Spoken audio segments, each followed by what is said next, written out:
ನಮಸ್ಕಾರ ಸ್ನೇಹಿತರೆ, ನಮ್ಮ ಹಳ್ಳಿ ಜೀವನ ಯೂಟ್ಯೂಬ್ ಚಾನಲ್ಗೆ ಸ್ವಾಗತ.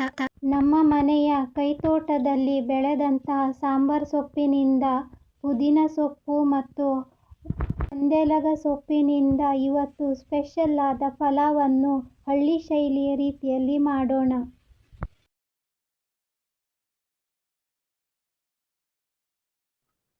ಪುದೀನ ಸೊಪ್ಪು, ಒಂದೆಲಗ ಸೊಪ್ಪು, ಶುಂಠಿ, ಬೆಳ್ಳುಳ್ಳಿ, ಕೊತ್ತಂಬರಿ ಸೊಪ್ಪು, ಉಪ್ಪು, ಜೀರಿಗೆ ಹಾಕಿ ಪೇಸ್ಟ್ ಮಾಡಿಕೊಳ್ಳಬೇಕು. ನಂತರ ಸಣ್ಣದಾಗಿ ಈರುಳ್ಳಿ, ಟೊಮೆಟೊ, ಬೀನ್ಸ್, ಕೊತ್ತಂಬರಿ ಸೊಪ್ಪು, ಬಟಾಟೆ ಹಾಗೆ ನಿಮಗೆ ಇಷ್ಟವಾದ ತರಕಾರಿಯನ್ನು ಕಟ್ ಮಾಡಿಕೊಳ್ಳಬೇಕು.